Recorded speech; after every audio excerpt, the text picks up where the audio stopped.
साथी मंच पे मौजूद हैं, उन सबसे भी ज्यादा महत्वपूर्ण जो माता बहनें बैठी हैं, जो बुजुर्ग बैठे हैं, उन सबको जय भीम करता हूं, जय संविधान करता हूं। और इनके साथ साथ जो नौजवान खड़े हैं, जिनके अंदर भविष्य की झलक देख रहा हूं मैं, जिनसे मैं सबसे बड़ी उम्मीद पाल रहा हूं, उन सारे नौजवानों से भी जय भीम करता हूं। सबको बहुत बहुत धन्यवाद देता हूं कि आपने इतने लंबा समय दिया। मेरे साथियों, मैं रास्ते में एक वीडियो देख रहा था और उस वीडियो में मैं लक्ष्मण यादव को सुन रहा था, प्रोफेसर लक्ष्मण को। बाबूलाल सोनी जी आए हैं पन्ना से, वो भी बैठे, हमारे दलित पिछड़ा समाज संगठन के राष्ट्रीय सचिव हैं और मध्य प्रदेश की प्रभारी। तो मैं सुन रहा था लक्ष्मण को, हमारे छोटे भाई जैसे ही है लक्ष्मण, वैचारिक रूप से। तो लक्ष्मण ने एक बड़ा सवाल उठाया जो मुझे भी अच्छा लगा, और सवाल यह है कि इस देश में हमारे लोगों के साथ राजनीतिक दलों ने, राजनेताओं ने या सरकारों ने सिर्फ बेईमानी नहीं की। अगर असल में देखा जाए तो सबसे बड़ी बेईमानी तो इतिहासकारों ने की। और कैसे की? मेरे पीए साहब हैं, ये खड़े हैं, पीछे खड़े हो जाइए, कोहली साहब, मोहर सिंह कोहली। कल मैंने कटनी के रेस्ट हाउस में, सर्किट हाउस में कोहली साहब से पूछा, कोहली साहब पटवा समाज के हो? पटवा कोहली समाज के। मैंने इनसे पूछा टेस्ट करने के लिए, मैंने कहा बताओ कल किस कार्यक्रम में जा रहे हैं मोहर सिंह जी? बोले अवंतीबाई लोधी जी की जयंती है। मैंने कहा क्या किया उन्होंने? बोले कोई लड़ाई वड़ाई लड़ी है। कौन से? बोले ये पता नहीं। फिर मैंने इनसे पूछा कि बताओ झलकारी बाई कौन है? बोले झलकारी बाई ने भी कोई लड़ाई वड़ाई लड़ी है। किससे? ये पता नहीं है। तो मैंने अगला सवाल इनसे पूछा, वही सबसे खतरनाक है और वही इस देश की सच्चाई है। मैंने कहा बताओ कि लक्ष्मीबाई कौन है? बोले झांसी की रानी, खूब लड़ी मर्दानी, वो तो झांसी वाली रानी। मतलब कहने का यह है कि मैं सम्मान करता हूं झांसी की रानी का दिल से, लेकिन अवंतीबाई लोधी और झलकारी की बाई के बारे में ये इसलिए नहीं जानते क्योंकि हमारे बच्चों को पाठ्यक्रम में नहीं पढ़ाया गया और इतिहासकारों ने बेईमानी करने का काम किया। जब मैं अवंतीबाई लोधी जी के बारे में पढ़ रहा था परसों, तो मैंने ये देखा कि उनके अंदर मानवता कितनी थी, लड़ने का साहस, अन्याय के खिलाफ जंग करने की हिम्मत, लेकिन मानवता कि जब वो शहीद हो गए तो भी वो एक अंग्रेजों के नाम चिट्ठी लिख के गई और उसमें उन्होंने कहा, ये जिम्मेदारी ली कि ये पूरा विद्रोह मैंने किया, मेरे लड़ाई लड़ने वाले सिपाहियों ने नहीं किया, सैनिकों ने नहीं किया, क्योंकि वो ये चाहती थी कि मेरे जाने के बाद अंग्रेज लोग और उनका क्रूर शासन उनको कोई सजा देने का काम न करे। ये उनके अंदर मानवता थी। तो मानवता थी, लड़ने का साहस था, हिम्मत थी, अच्छा राजपाट चलाने की हिम्मत थी। फिर इतिहास के पन्नों में क्यों नहीं? क्योंकि वो लोधी थी इसलिए नहीं, क्योंकि झलकारी बाई पटवा कोहली समाज से थी इसलिए नहीं। हमारी लड़ाई इस सोच के खिलाफ है और जब तक जीवन है तब तक दामोदर यादव इस सोच के खिलाफ पूरी ताकत के साथ लड़ता रहेगा। अब लोग कहते हैं कि दामोदर तो महापुरुषों को भी बांटने लगा जातियों में। मैं कहता मैं नहीं बांटता, ना महानायकों को बांटता हूं, ना नायिकाओं को बांटता हूं, लेकिन एक मांग मैंने मोहन यादव की सरकार से की है और मैंने कहा है कि सम्राट अशोक से लेके महात्मा फुले, माता सावित्रीबाई फुले, माता फातिमा शेख, लोक माता अहिल्याबाई, झलकारी बाई, अवंतीबाई, झांसी की रानी, इन सारे लोगों के साथ साथ सुखलाल कुशवाहा भी, मुलायम सिंह यादव भी, मानवर साहब कांसी राम भी, जब तक और ईवी रामास्वामी पेरियार भी, ललित सिंह यादव भी, शरद यादव भी, जब तक इन लोगों को पाठ्यक्रम में बच्चों को नहीं पढ़ाओगे तब तक हमारा आंदोलन तुम्हारी कुर्सी के खिलाफ जंग जारी रहेगी और इसलिए जारी रहना चाहिए। तो चलो आज तो है पटेल साहब बैठे हैं, हमारे सीनियर बैठे हैं, आज तो ये लड़ाई लड़ रहे हैं, कल लड़ाई लड़ने वाले बचेंगे भी कि नहीं? इनको देख के उम्मीद लगती है नौजवानों को कि बचेंगे लड़ेंगे, लेकिन जब इतिहास के पन्नों से ही नाम गायब कर दिया जाएगा तो कौन पहचानेगा हमारे महापुरुषों को? अरे इनकी मजबूरी थी कि बाबा साहब अम्बेडकर का इनको उल्लेख करना पड़ता है, फिर भी क्या छवि बनाई गई, बाबा साहब अम्बेडकर सिर्फ दलितों के नेता। अब मैं एक ही सवाल पूछता हूं मीडिया के सामने भी कि बताओ बाबा साहब अम्बेडकर नहीं होते तो लोधी हो या कुर्मी, यादव हो या कुशवाहा, पाल हो या केवट मांझी, ध्यान रख लेना सिर्फ पिछड़ा वर्ग ही नहीं, ब्राह्मण ठाकुर भी गरीब घर का वोट डालने लायक नहीं बनता, ना वोट का अधिकार उनको मिलता। फिर भी हम कहते हैं बाबा साहब अम्बेडकर तो सिर्फ दलितों के नेता। कैसे दलितों के नेता? और जब तक इसमें बटे रहोगे कि वो दलितों के नेता हम पिछड़ों के नेता, अरे मेरे भाइयों मुझे मालूम है यहाँ पिछड़ा वर्ग के संगठन बहुत सक्रियता से काम करते हैं, लेकिन अकेले लड़ोगे तो लड़ते रह जाओगे और मिलकर लड़ोगे तो शासक बनने का काम करोगे। ये दामोदर यादव कहने के लिए आया है। इसलिए मेरे भाइयों मेरी लड़ाई किसी व्यक्ति विशेष से नहीं है। लोग कहते हैं उन्होंने धीरज शास्त्री की बैंड बजा दी। अब भाई मैंने कुछ कहा क्या? मैंने क्या कहा? धीरज शास्त्री यात्रा लेके निकल पड़ा, बोला इस राष्ट्र को हिंदू राष्ट्र बनाएंगे। मैंने कहा बना दे, पहले सब हिंदुओं को एक तो कर ले भाई, जाति पाति के आधार पर छुआछूत भेदभाव खत्म तो कर ले भाई। और हमारे भारत का संविधान क्या कहता है? प्रस्तावना में क्या लिखा है कुशवाहा जी? क्या लिखा है प्रस्तावना में? कि भारत, हम भारत के लोग तो ठीक है लेकिन एक धर्म नहीं, पंथ निरपेक्ष। और पंथ निरपेक्ष का मतलब है कि हिंदू हो या मुस्लिम, सिख हो या ईसाई, जैनी हो या बौद्ध, सब पे इस देश का बराबरी का हक रहेगा। तो जब उसने कहा मैं यात्रा निकालूंगा, मैंने कहा निकाल, लेकिन राष्ट्रपति को एक चिट्ठी लिख दी, उसी पे गुस्सा हो गया अवधिया जी, पटेल साहब उसी पे गुस्सा हो। हरियाणा में मंच लगाई और मंच लगा के बोला दामोदर का उनका नंबर नहीं है हमारे पास, नहीं तो फोन पे ही ठटरी मार देते हैं।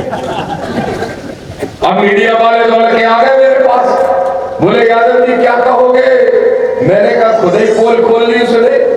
अरे जो दामोदर यादव का नंबर पर्ची से नहीं निकाल सकता, क्या तुम्हारा भविष्य पर्ची से बता सकता है? बताओ मेरे भाई बहन। दामोदर का नंबर तो नहीं है लेकिन पर्ची से दूसरों की कैंसर ठीक कर रहा, घर के झगड़े ठीक कर रहा, नौकरियां दिला रहा। और मेरे पिछड़े वर्ग के भाइयों सुन लो, चाहे लोधी हो, चाहे यादव हो, चाहे कुशवाहा हो, चाहे पटेल हो, चाहे कोई भी जाति के लोग हो, एक बात सुन लो, तुम शासक क्यों नहीं बन पाए तुम्हें पता है? क्योंकि तुम्हें स्कूल की घंटी से ज्यादा मंदिर का घंटा पसंद आता है। स्कूल की घंटी से मोहब्बत करो, बाबा साहब के लिखे हुए संविधान से मोहब्बत करो और बनाओ बहुजन भाईचारा। तो दामोदर गारंटी से कहता है 4 पिछड़े वर्ग के मुख्यमंत्री तो बन गए, लेकिन कहां है तुम्हारा आरक्षण? पिछड़े वर्ग के लोगों को बताओ। 4 पिछड़े वर्ग के मुख्यमंत्री, मेरी दीदी बन गई, बहुत लाड़ करती है मुझ पे, बहुत लाड़ करती, उमा जी आज भी करती, मेरी बड़ी बहन है और मरते दम तक मेरी बड़ी बहन रहेंगी, उमा भारती बन गई। उनके बाद एक गौर साहब बन गए, यादव जी थे वो, दीदी लोधी, वो यादव गौर साहब, फिर आ गए किरार साहब और फिर आ गए यादव साहब। लेकिन कोई आरक्षण की चर्चा कर रहा है? आरक्षण की कोई चर्चा? कितना बोले? 14, 27। मैं तो फिर भी धन्यवाद दूंगा। देखो सच को सच कहना चाहिए। अगर कमलनाथ ने उस फाइल पर दस्तखत नहीं किए होते तो आज कोर्ट में भी लड़ाई नहीं लड़ पाते आप। 27% के झूठे मन से ही सही, अधूरे मन से ही सही दस्तखत तो करने पड़े। और क्यों करने पड़े? ये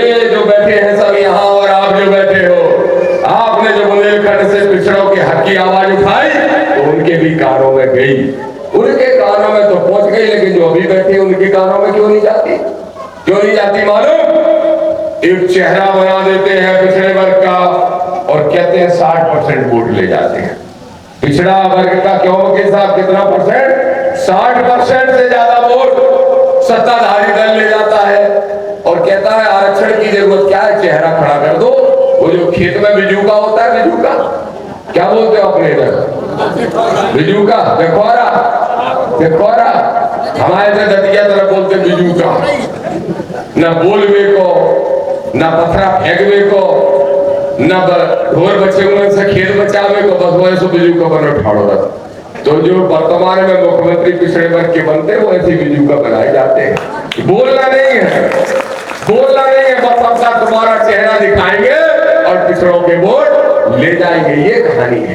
तो मेरे भाइयों, मेरे माता बहनों, इस बात को समझो कि दामोदर ने कहा कि धीरेन्द्र शास्त्री तुम आडंबर पाखंड फैलाते हो, और मैं आज गारंटी से कह रहा हूं, चाहे ये पर्ची वाला धीरेन्द्र हो, एक तो बेलपत्र वाला है वो, यानी क्या तो नाम उसका जानते हो? कोई नहीं, वहां सीहोर में कोई मिश्रा है,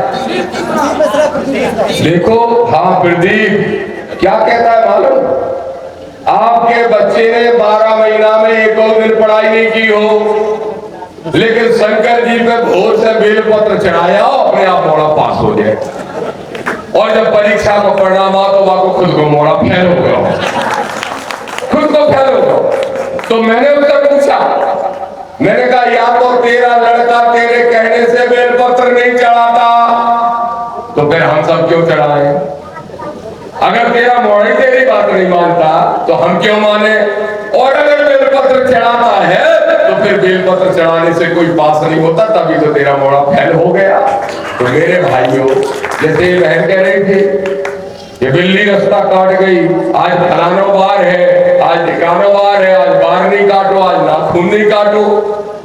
देखो ये सब चक्करों में जब तक पड़े रहोगे तब तक भिखारी बन के आरक्षण मांगते रहोगे, और जिस दिन आडंबर को खत्म करके संविधान को अपना लोगे और बहुजन भाईचारा बना लोगे, उस दिन भिखारी नहीं, मांगने वाले नहीं, बल्कि देने वाले बनने का काम करोगे। ये दामोदर यादव संदेश देने के लिए मेरी क्या लड़ाई धीरेन्द्र से?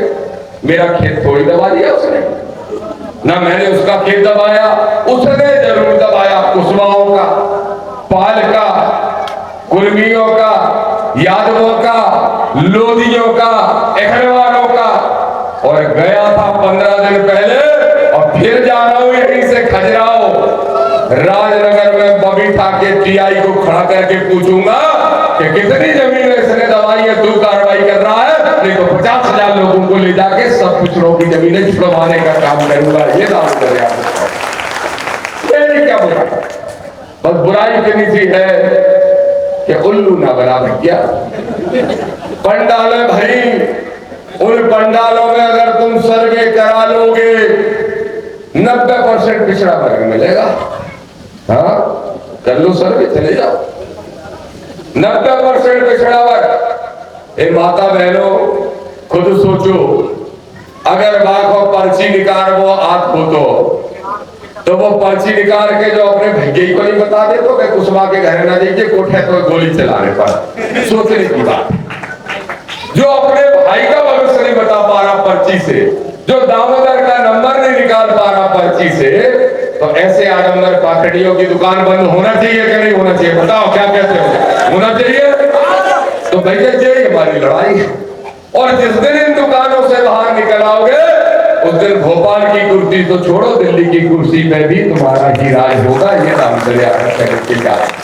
तो मेरे भाइयों, एक बड़ी घोषणा गुन्नौर की ऐतिहासिक धरती में आदरणीय श्री राम लोधी साहब, पटेल साहब, सभी साथियों के सामने में कह रहा हूं, और वो घोषणा ये है कि मैं ये माला नहीं पहन रहा था, आपने देखा होगा, और मैं मालाएं क्यों नहीं पहनता? ग्वालियर में लड़ाई मची है। मैं कह रहा हूं कि डॉक्टर अम्बेडकर की स्टेच्यू लगना चाहिए ग्वालियर हाईकोर्ट में। 2 मनुवादी वकील खड़े हो गए, बोले नहीं लगने देंगे अम्बेडकर की। तो बोले किसकी लगाएंगे? बोले मनु की लगाएंगे। मैंने कहा मनु ने क्या किया? बोले मनु स्मृति लिखी। मैंने कहा उसमें अहीर, गुजर, गड़रिया, काशी, किरार और कुर्मी को गाली की हमें पता नहीं है, हमें नहीं मालूम। और ये एक नहीं 10 जगह लिखा है कि ये सब सेवा के लिए बने हैं, उपयोग के लिए बने हैं, सूत्र है। अब अगर ऐसे आदमी की तुम मूर्ति लगाते हो जो हमारी महिलाओं को, नारी शक्ति को बराबरी का दर्जा ही नहीं देना चाहता, ऐसे ऐसे गंदे शब्द महिलाओं के, नारियों के लिए लिखे उस मनु ने कि अगर उसकी बात मान ले तो फिर ये महिलाएं यहाँ नहीं बैठी होती, समाज से यहाँ नहीं बैठी होती, ये खुद संघर्ष कर रही होती, घर में लड़ रही होती। लेकिन आज भी मनु की बात बहुत लोग मानते हैं, और अगर नहीं मानते तो बताओ अपनी अपनी घरवाली हुक्का दिलवा लिया है, बताओ मताई हुक्का दिलवा लिया है, बहू हुक्का दिलवा लिया है। ठीक है, हमारे किसी भाई ने कि वीरांगना अवंतीबाई लोधी का कार्यक्रम था, अपनी वीरांगना कहाँ है? और हर एक नारी वीरांगना है, क्योंकि घर का संचालन नहीं करेगी तो ये नेतागिरी नहीं कर पाएंगे। और घर के संचालन के साथ मैं तो चाहता हूं कि नारी शक्ति घर के बाहर भी निकले और बराबरी की जिम्मेदारी इस देश को आगे बढ़ाने में, समाज को आगे बढ़ाने में निभाए। इसलिए मैं आज कहने के लिए आया हूं, 5-6 मांगे सुन लीजिए। पहली मांग, मोहन यादव जी सब भाषण पहुंचते हैं उनके पास हमारे, चाहे मुख्यमंत्री मोहन यादव हो, चाहे कांग्रेस की कारा उनको प्रदेश को पटवारी हो, चाहे पटवारी हो, चाहे तहसीलदार, चाहे कलेक्टर हो, चाहे मुख्यमंत्री, सब लोग भाषण पहुंचते।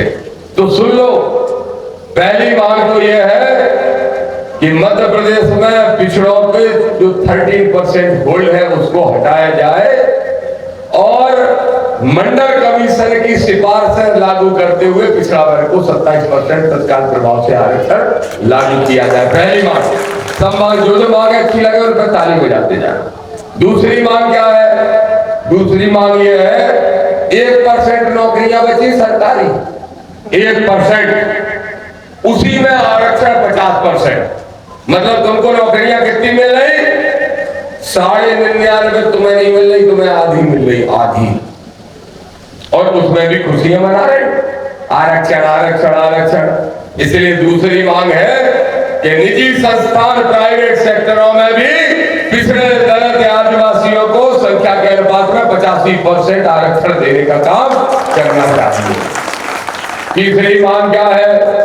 तीसरी मांग, जाति की जनगणना तो करा लो, गिने नहीं रख। ये पटेल साहब कह रहे थे हमसे, ये चुनाव लड़े उसने आंकड़े निकाले होंगे, ये कह रहे थे कि इस पन्ना जिले के अंदर लोधी, यादव, कुर्मी और कुशवाहा, ये चारों जातियां 50-50 हजार से ऊपर की संख्या में हैं। 8 लाख वोट में से अगर 3 लाख ये 4 जातियां हैं, फिर अहरवाल, चौधरी, जाटव जो भी लिखते हो, जो हमारे अम्बेडकरवादी मिशन के बहुत मजबूत और पक्के साथी है, वो तो तुम्हारा साथ देने को तैयार ही बैठे। लेकिन पहले तुम पिछड़ो तो एक हो जाओ। क्या तुम एक होने को तैयार हो?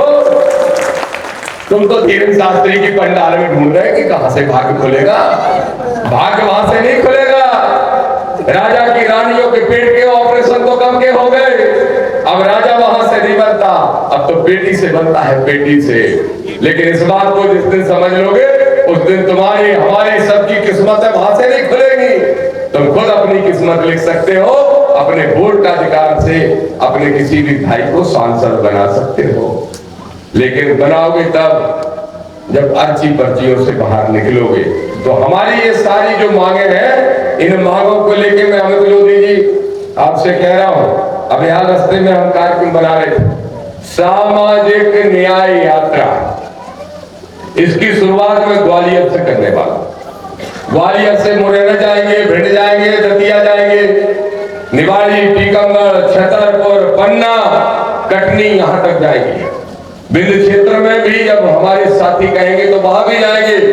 लेकिन आज मैंने तय कर लिया कि ग्वालियर हाई कोर्ट में बाबा साहब की स्टेच्यू नहीं लगने दे रहे, तो मैंने कसम खाई थी कि तब तक जब तक ग्वालियर हाई कोर्ट में बाबा साहब की स्टेच्यू लगा के उनको माला नहीं पहना दूंगा, तब तक माला नहीं पहनूंगा। तो 6 महीने से मैंने माला नहीं पहनी, लेकिन आज एक और बात कह रहा हूं वादे और संकल्प के साथ कि जब तक मध्य प्रदेश में पिछड़ों को 27% आरक्षण नहीं दिला दूंगा तब तक भी कोई माला नहीं पहनूंगा। यह भी दामोदर यादव, न माला पहनूंगा ना कोई पद लूंगा, नहीं लूंगा कोई पद, नहीं चाहिए। क्यों चाहिए पद? अरे कोई कांसी राम बन के भी तो देखो एक बार। पिछड़ों की समस्या मालूम क्या है?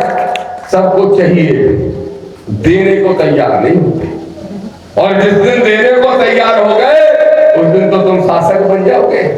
तो इसलिए दामोदर यादव कह रहा है पार्टी संगठन के पद रहेंगे, लेकिन कोई भी संवैधानिक पद अगर मुझे मुख्यमंत्री बनने का मौका मिल गया या किसी ने बना दिया तो कुर्सी पे तब बैठूंगा जब पहले 27% आरक्षण पे दस्तखत करूंगा, नहीं तो नहीं बैठूंगा। नहीं चाहिए कोई ऐसे पद, और इसलिए पद नहीं चाहिए। हमारे नेताओं का सत्यानाश कहां हो जाता है? समझौते में। काय में समझौता? जैसे मैं दतिया का चुनाव लड़ रहा था, पटेल साहब लोधी साहब तो देख क्या है, मुझसे कहा गया दामोदर जी चुनाव तो जीत जाओगे, थोड़े लिबरल हो जाओ, भाषा बदलो। मैंने कहा क्या करूं? बोले जितने मुखर बोलते हो वो बंद कर दो। मैंने कहा एक नहीं 1000 चुनाव हार जाए दामोदर, लेकिन संविधानवादी अम्बेडकरवादी है और आडंबर और पाखंडियों को ठिकाने लगाने निकला है, और ये लड़ाई जारी रहेगी। अब वो कह रहे चुनाव हार गए, अब क्या मिला दामोदर को? मैं बता दूं क्या मिला? मैं बता रहा हूं, ये मिला कि 4 दिन पहले जीत गई कह रहे थे पटवारी, बच गए भैया दामोदर 5000 और ले जाता, सोई हम हार जाते हैं। और कह रहे कांग्रेस मुख्य विपक्षी दल, और वो क्या कह रहे मुख्यमंत्री जी, काश दामोदर यादव 5000 और ले जाते तो हम जीत जाते। मतलब तुम बैलेंस की स्थिति में तो आ गए, अब अपनी ताकत एक कर लो, और करेंगे ताकत जो आपसे बात हो रही है सब एक करेंगे, और एक करके आगे बढ़ेंगे, और पिछड़े और दलित इस देश के, इस प्रदेश के शासक बनेंगे। ये दामोदर का सपना है। मेरे भाइयों, कितनी बेईमानी हमारे साथ होती है। ठीक कहा, ये कुशवाहा जी कह रहे थे मेरे ख्याल से कि उमा भारती जी पिछड़ों के आरक्षण के पक्ष में आई और हटा दिया गया। लोधी समाज के भाई कितने हैं? जरा हाथ उठाना। लोधी समाज के, मेरे लोधी समाज के भाइयों, बस ठीक। अब सोचो क्या होता है लोधियों के साथ। मध्य प्रदेश की सरकार तो छोड़ो, जो वर्तमान में सत्ताधारी दल है वो किसकी दल पर खड़ा है? कल्याण सिंह बाबूजी जो लोधी थे। कल्याण सिंह बाबूजी लोधी समाज से है। कल्याण सिंह बाबूजी राम मंदिर के मुद्दे पे भारतीय जनता पार्टी खड़ी हुई और सत्ता में आई, लेकिन कहां कल्याण सिंह जी का परिवार है? चलो कल्याण सिंह जी को छोड़ दो, दूसरी सबसे बड़ी भूमिका उसमें विनय कटियार जी की थी। कहां है विनय कटियार जी? कुर्मी समाज से ही है। कहां है? पूछ रही है ये पार्टियां, कोई सी भी पार्टी, चाहे इधर वाली हो चाहे उधर वाली, कोई नहीं पूछेगी। अगर कोई पूछेगा तो वही पूछेगा जिसमें नीला झंडा और अम्बेडकर की फोटो होगी, और कोई नहीं पूछेगा। तो ना उन्होंने पूछा कल्याण सिंह बाबूजी को, ना पूछा बहन उमा भारती जी को, ना पूछा विनय कटियार जी को, ना पूछ रहे साक्षी महाराज को, ना पूछ रहे प्रीतम लोधी को बेचारे को। अब बताओ क्या करोगे? देते रहो आंख बंद करके वोट, ले हम तो ये नहीं कह रहे साहब हमारे पुरखा रहे। तो अगर पुरखों से गलती हुई है तो हमें सुधारना नहीं है क्या? हमें सुधारना है, और एक ही संदेश है कि ना वो देंगे ना ये देंगे। अगर कुछ चाहिए तो अपनी ताकत मध्य प्रदेश में खड़ी करो। दामोदर बड़ा है, उस ताकत को बढ़ाने के लिए रात दिन एक करके अपने आप को छाप के, अपने आप को जला के ये सपना लेके आगे बढ़ा हूं कि बहुजनों की ताकत बनाऊंगा, और इस मध्य प्रदेश के अंदर मैं नहीं बनूंगा लेकिन अपना एक बहुजन मुख्यमंत्री बनाने का काम करूंगा। ये सपना लेके निकला हूं। राम श्री राम का खेला हूं, ऐसे नहीं हूं, ऐसे ही नहीं हूं। और सबसे सीखा है, और मुझे गर्व है मेरे साथी मेरे भाई चंद्रशेखर आजाद पे भी मुझे गर्व है, और गर्व से ये बात कहता हूं कि हमारे पिछड़ा वर्ग के स्वामी प्रसाद मौर्य साहब, अभी मैं मिलने गया लखनऊ में उनसे भी मिल के आया। वो बोले तुम अच्छे आ गए। हमने कहा क्यों? बोले अब तो अपनी जाति ही अलग हो गई, चाहे आरडी प्रजापति हो, चाहे दामोदर यादव हो, चाहे स्वामी प्रसाद मौर्य, इन पे इनामें कर रखी मनुवादी ने, इनामें। एक बार तो मैं देख रहा है कोई कह रहा है कि मंत्र से भस्म कर देंगे। हमने कहा कर दो भैया, वो 1 साल से भस्म ही कर रहा हूं, आप मंत्र काम ही नहीं कर रहा। दामोदर यादव के खिलाफ मंत्र से भस्म कर देंगे। अरे मैंने कहा तू क्या भस्म करेगा? वो 28 साल का पगला लड़का धीरे धीरे को भूत नहीं छोड़ पाया मेरे ऊपर, और छोड़ पाए तो छोड़ के दिखा दे, अगर 2 दम तो छोड़ के दिखा दे ना, छोड़ पाया। अच्छा इसी से समझ लो, अगर ये टोटकों में दम होती तो दामोदर के नुकसान नहीं कर देते सबसे पहले, कर पाए क्या? सारे उड़ के टूट के धरे रह जाते। जैसे बोलते हैं ना कि गुंडा पुलिस को देख के भागता है, ऐसे ही स्वामी प्रसाद मौर्य हो, दामोदर यादव हो, आर.डी. प्रजापति जैसे कार्यकर्ता हो, उनको देख के भी पाखंडी भागने लगे कि नहीं? जो पहले कह रहे थे कि ठटरी बांध देंगे, आज मालूम क्या कह रहे हैं? आज मीडिया वालों ने पूछा, आज नहीं भी कुछ दिन पहले, कि वो दामोदर यादव ने ये कहा, भाई क्या हम उनके बारे में कुछ हम नेता के बारे में बोल बंद करता है? नहीं, मैंने कहा और बोल, थोड़ा और बोल। तो मेरे भाइयों, कौन सी ताकत है मेरे पास? सिर्फ संविधान की ताकत है, ध्यान रखना। और मेरे पिछड़े वर्ग के लोगों, फिर कह रहा हूं, जब मर जाऊंगा तब रोगे, ध्यान रखना नौजवानों। फिर फोटो लगाने से कुछ नहीं होने वाला। जीवित रहते ही दामोदर का सपना पूरा कर दो और पिछड़ो, इस प्रदेश के असली शासक बन जाओ। नकली शासक नहीं जो अभी बैठे हैं लोग, असली शासक बन जाओ।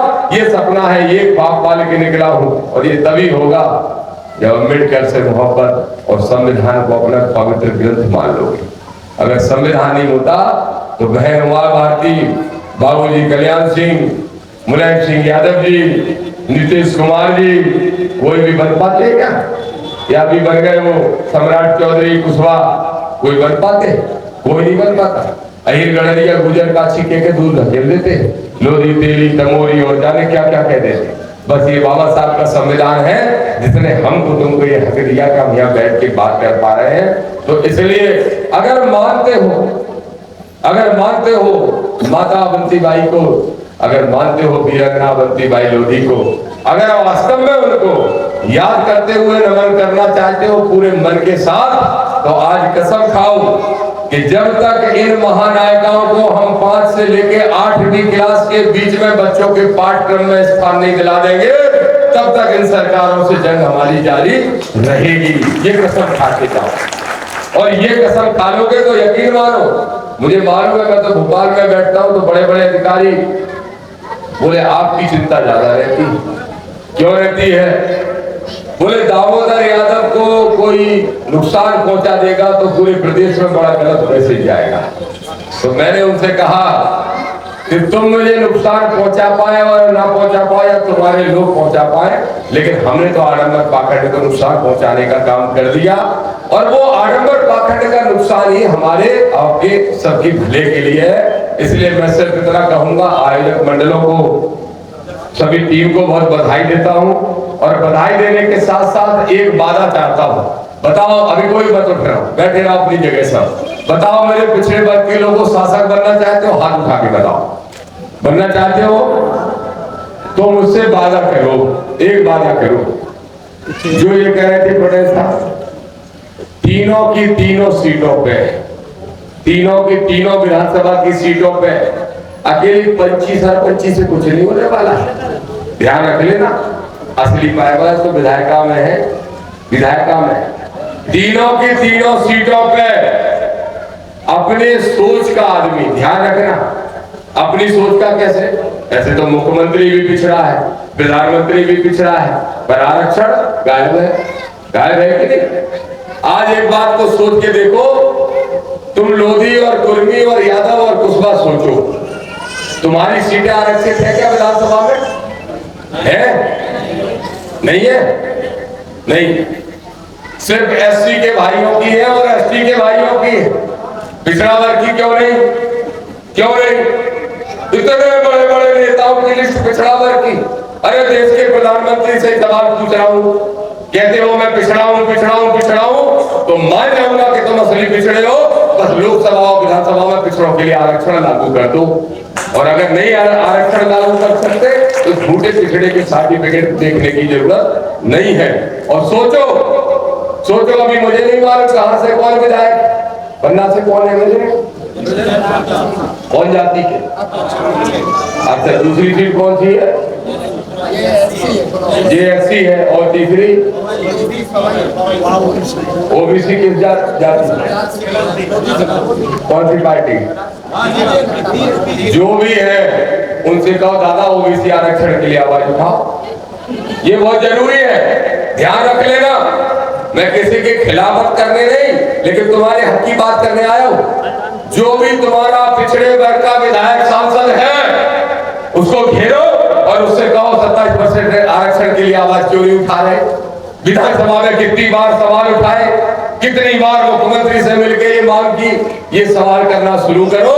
और आने वाले 2028 के चुनाव में इस पन्ना जिले के अंदर तीनों की तीनों सीटें अम्बेडकरवादी संविधानवादी लोग जीते और पिछड़े और बहुजनों के भाईचारे से जीते, इसका संकल्प लेने का काम करो। और एक बात का मैंने वादा रास्ते में जिलाध्यक्ष से कर दिया था, इसलिए सर कह रहा हूं, पन्ना तो मुझे पसंद आ गया, हाँ जिला और पन्ना वालों से एक वादा है, जितना समय दतिया जिले को दूंगा, मुझे पूरे प्रदेश में दौड़ना पड़ता है। चंद्रशेखर भाई कह रहे यूपी आ जाओ, मैंने कहा नहीं आ रहा, हमें अपना प्रदेश देखने दो भैया, हमें नहीं बनने राष्ट्रीय नेता, हम तो प्रदेश से ही करने दो, कम से कम अपनी जिम्मेदारी जहां हो वहीं निभाओ। तो मैं एक बात कह रहा हूं पन्ना के भाइयों, जितना समय दामोदर अपने गृह जिले दतिया को देगा, उससे 19 नहीं उससे 21 समय पन्ना को देने के लिए तैयार है। लेकिन क्यों मालूम, उम्मीद देख रही है, ऐसी जमीन है जहां पे अच्छी फसल पैदा हो सकती है। और क्यों हो सकती है, क्योंकि यहाँ के पिछड़े वर्ग के लोगों, फिर भी धन्यवाद दे रहा हूं आपको, आप दूसरे पिछड़ों से बेहतर हो, दूसरे जिलों से बेहतर हो। इसलिए कह रहा हूं कि बस कमी सिर्फ एक चीज की है, वो घंटनिया बदलना है बस।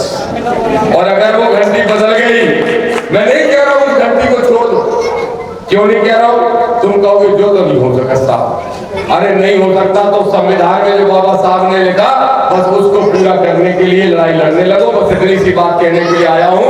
तो तीनों सीटें दामोदर का वादा है, अगर तुमने साथ दे दिया, मुझे तो चुनाव लड़ना नहीं यहाँ पे, मुझे तो ज्यादा पता नहीं लड़ना भी है कि नहीं लड़ना, हम तो अभी सोच ही रहे कि लड़ेंगे भी कि नहीं लड़ेंगे। तो इसलिए पन्ना की तीनों सीटें 28 में जीते, इस सपने के साथ और इस वादे के साथ दामोदर यादव जा रहा है। लेकिन रात को 2 बजे भी अगर बुलाओगे, कभी भी कोई मनवादी और कभी भी कोई सामंतवादी अगर आंखें दिखाने की कोशिश करे या अत्ता सत्ता सरकारों की ठसक दिखाने की कोशिश करे, तो रात को 2 बजे भी तुम्हारा भाई दामोदर तुम्हारे आगे खड़ा मिलेगा और उनका इलाज करके तुम्हारे सामने उनका इलाज करके उनको इंतजाम करने का काम दामोदर यादव कर देगा। बस आपका भाई है, आपका साथी है। सब जिलों में जाता हूँ, ऐसे ही आपके जिले में भी आपने बुला लिया, लोधी जी ने, पटेल साहब ने बुला लिया। पहले तो मैंने अच्छा और जितने भी देखो चुनाव में जाते से वादा लिया, जैसे ही चुनाव में पहुंचे, मिले, बैठे, बोले सबसे पहले एक वादा कर दो कि आपको गुन्नौर आना है। हमने कहा जरा डायरी तो देख ले, पीए साहब से पूछ ले, पर इनके चेहरे के भाव हमने देखे तो हमने कह दिया कि अभी कोई कार्यक्रम नहीं दे रखा, हर हार में 16 तारीख को मैं आपके गुन्नौर में पहुंचूंगा।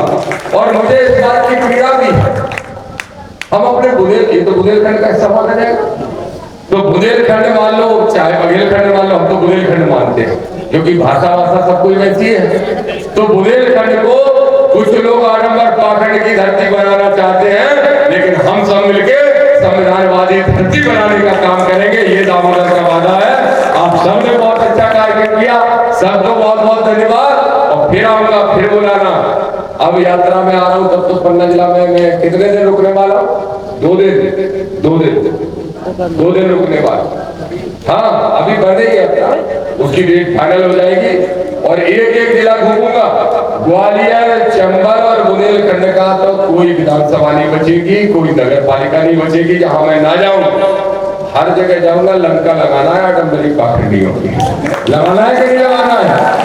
और अपने पिछड़ों को और अपने दलित भाइयों को और आदिवासी भाइयों को मिलके शासक बनाने का काम करना है। बस यही दामोदर का सपना। कई कहते वो तो पागल हो गए। हमने कहा कांशीराम पागल नहीं हुए होते, अंबेडकर पागल नहीं हुए होते, फुले पागल नहीं हुए होते। और अगर 200 साल पहले की बात करो तो हमारी वीरांगना अगर पागल नहीं हुई होती तो आज क्या हम इनको याद कर रहे होते? तो ऐसा पागलपन अच्छा है मिशन के लिए, ऐसा पागलपन अच्छा है अपने लोगों के हित के लिए। ऐसा पागलपन करता हूँ, करता रहूंगा जब तक जीवित हूँ, लेकिन बहुजनों को शासक बनाने का काम करूंगा। जय भीम, जय भारत, जय संविधान।